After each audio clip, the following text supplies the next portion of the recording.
전세 월세가 많이 올라서 이 전월세 사시는 분들이 불만이 상당한데, 전세 사기까지 당할 수도 있다는 심리적 불안감마저 올라간다면, 매매가가 떨어지면 집주인도 불안하지만 전세입자들도 상당히 불안합니다.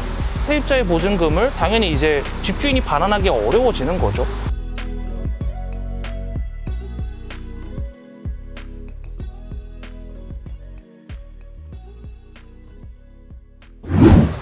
안녕하세요 여러분, 오분임장입니다. 오늘은 여러분들이 지방주택, 특히 지방의 이 저가 아파트에 대해서 한 번쯤은 생각해 보셔야 하는 것들에 대해서 얘기를 한번 해볼까 합니다. 어떤 거냐면 바로 이건데요, 바로 깡통전세입니다. 최근 이 경찰이 내년 1월 말까지 깡통전세 등 7대 전세 사기를 집중 단속하겠다고 나서면서, 이 전세입자분들은 이 깡통전세에 대해서 정말 큰 두려움을 갖고 계실 텐데요. 일단 전세입자들의 보증금을 악의적으로 돌려주지 않는 사람들이 있고요. 이런 사람들은 분명히 처벌받아 마땅합니다. 이건 사기가 정말 맞고요. 다만 여러분들이 이 전세 사기라는 것에 대해서 먼저 알아두셨으면 하는 것들이 있으니까 요걸 한번 말씀을 드려볼게요. 일단 전세 사기라고 할 때 여기서의 사기는 기망죄에 해당하는 것으로, 이 고의적으로 전세입자들의 보증금을 돌려주지 않을 생각으로 계약했다는 것을 이 원고, 그러니까 이제 전세입자분들이 증명을 하셔야 됩니다.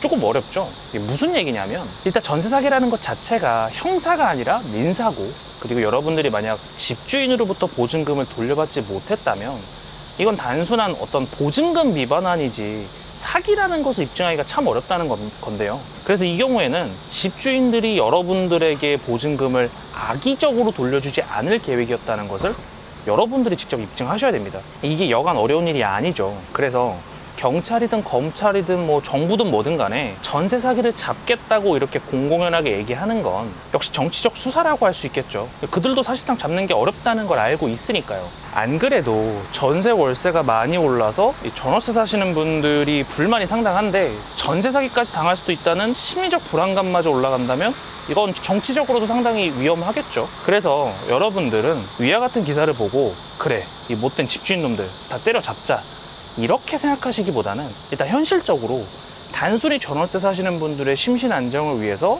뭐 정부가 노력을 하겠다, 뭐 요 정도의 미사역으로 봐주시는 것이 좋겠습니다. 물론 앞에서 말했듯 집주인들 중에서도 분명 악질적인 사람들이 있습니다. 애초에 보증금을 돌려줄 생각도 아니었고, 뭐 빌라를 뭐 200채 300채 그냥 무계부로 사들인 다음에 잠수를 타는 거죠. 이런 사람들은 뭐 혐의가 입증이 되면 뭐 분명히 바로 처벌을 받아야겠죠. 이건 사기가 맞으니까요. 그런데 이렇게 전세 사기는 입증하는 것도 어렵고 깡통 전세로도 상당히 불안하실 텐데, 과연 여러분들은 이 상황에서 어떻게 하셔야 되는지 오분임장의 어떤 조언을 말씀을 드리려고 합니다.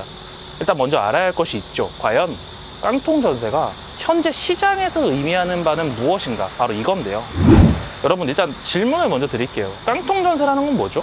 그러니까 간단히 말하자면, 그러니까 매매가와 전세가가 거의 같은, 혹은 전세가가 매매가보다 더 높은 경우를 우리가 흔히 깡통 전세라고 합니다. 예를 들어 볼까요? A 아파트의 매매가가 2억, 같은 A 아파트의 전세가가 뭐 2억 1천만 원, 이럴 경우에 전형적인 우리가 깡통 전세라고 합니다. 이 깡통 전세가 문제가 되는 이유는 크게 두 가지인데요. 첫 번째는 매매가가 떨어져서, 두 번째는 전세가가 떨어져서, 이렇게 두 가지밖에 없습니다. 일단 1번을 볼까요? 매매가가 떨어지면 집주인도 불안하지만 전세입자들도 상당히 불안합니다.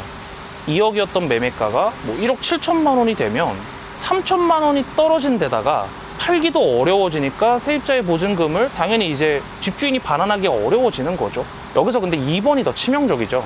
전세가가 2억 1천만 원에서 뭐 1억 8천만 원으로 떨어지면 기존의 전세 임차인에게 3천만 원을 추가로 더 마련해서 줘야 됩니다. 그러니까 애초에 작은 갭을 노리고 들어온 투자자들 입장에서 갑자기 3천만 원을 마련한다는 것 자체가 상당히 부담이잖아요. 그래서 이 경우에 전세입자분들의 부담감이 사실 더 큽니다. 진짜 문제는 이건데요. 해당 기사에 따르면 뭐 광양, 청주, 당진, 목포, 포항 등 전세가율이 80%를 모두 넘었고, 일부 단지에서는 전세가가 매매가를 추월한 거래가 속출했다고 하는데요. 지금 앞에서 말한 깡통 전세는 이게 수도권에만 국한되는 게 아니라 뭐 이렇게 광양, 청주 같이 지방에서도 크게 대두되는 얘기라는 거죠.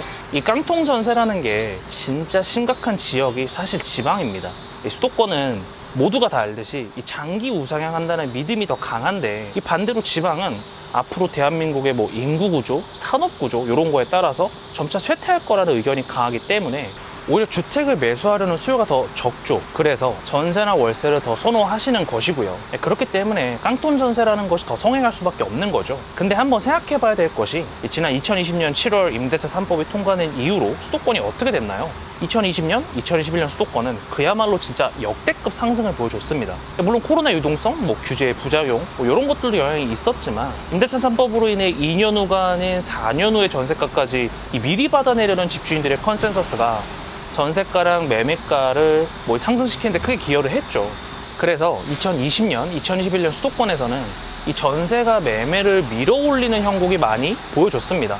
각각 경기도에서 남쪽, 동쪽, 북쪽에 위치해 있으면서 이 수도권의 외곽이라고 할 수 있는 지역의 아파트들인데요. 그러니까 물론 해당 지역이 살기 좋은 곳은 맞고 해당 아파트도 좋은 단지인 건 알고 있어요. 근데 우리가 기존에 가장 선호하는 유형의 그런 아파트 상품과 뭐 지역은 아니죠. 하지만 2020년 하반기부터 전세가와 함께 급등을 했죠. 이거는 임대차 3법의 부작용, 즉 전세가가 매매가를 밀어올렸다고 봐야 됩니다. 물론 2022년 8월의 현재 상황으로 봤을 때 수도권에서는 전세대라는 사실상 없다고 봐야 되지만 하지만 2020년 7월 8월 이 수도권에서 보였던 상황이 지금 지방에서 벌어지고 있습니다.